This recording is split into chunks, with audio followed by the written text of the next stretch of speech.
Hey there, what is up you guys? I am Jerry and welcome back to the channel, The Chicago Griller. This is the show where I share my favorite tips, tricks, and recipes for the Weber Q. If you think that I could help you out, hit the like button and subscribe. Today I'm going to be cooking up grilled cheese on my Weber Q, but I'm going to add a special ingredient. And that ingredient is Vegemite. I'm doing this because a long-time subscriber and viewer to this channel always jokes in the comment section that I need to add Vegemite to my dishes. So today, I'm doing just that. Let's see how this one goes.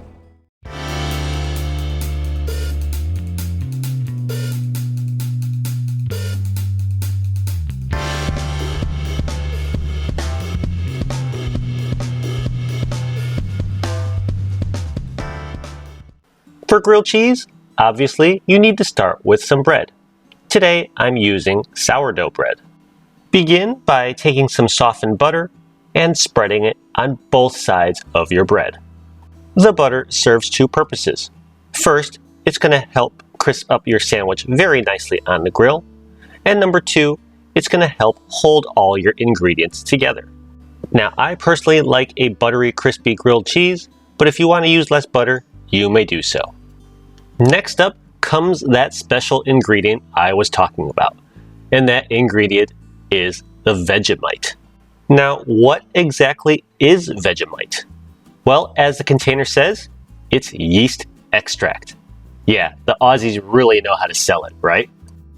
When you open the jar up, it does kind of look like Nutella, but I'll tell you what, yeast extract certainly is not Nutella.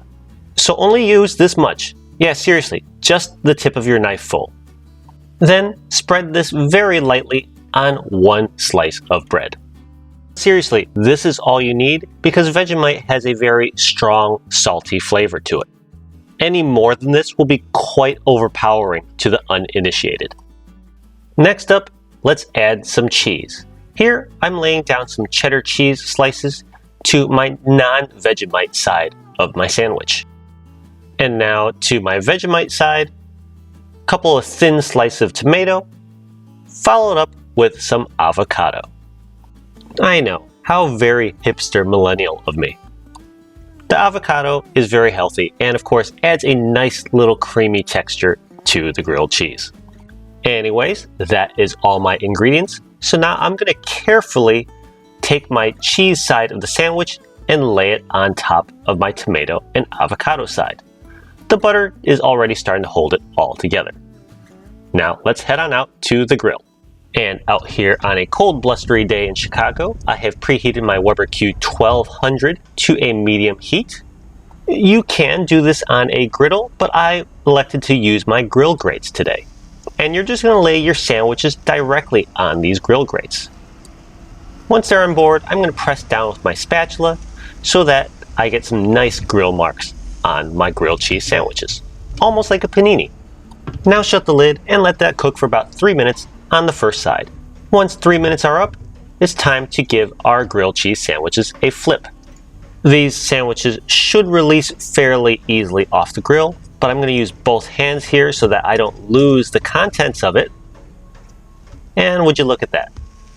Nice looking grill marks on my sandwich. Like I said before, you can do this on a griddle plate as well. Doing so will give you a uniform and crispier crust.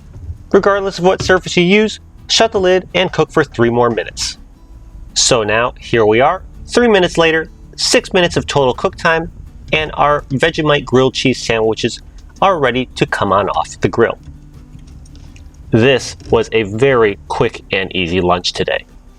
Anyways, these are pretty big sandwiches, so I'm going to cut these in half, and this is what it looks like.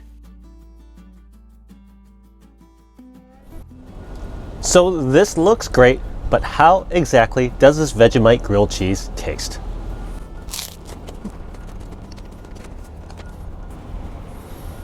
Well, it's cheesy, it's buttery, it's crunchy, it's exactly what you want out of grilled cheese. But what does the Vegemite add exactly? Well, it does exactly as expected. It adds a pretty strong kick of saltiness, as well as a very slight aftertaste of bitterness or maltiness. and I do think it elevates this grilled cheese ever so slightly. That said, I do also understand that Vegemite is a little bit of an acquired taste. For me, I took to it rather quickly. However, my fiance wanted to go without. Anyways, I hope you all enjoyed this video today. If you did, I'd really appreciate it, as always, if you hit that like button and subscribed. Thanks again for watching. I'll be back soon with a brand new video. Take care and bye now.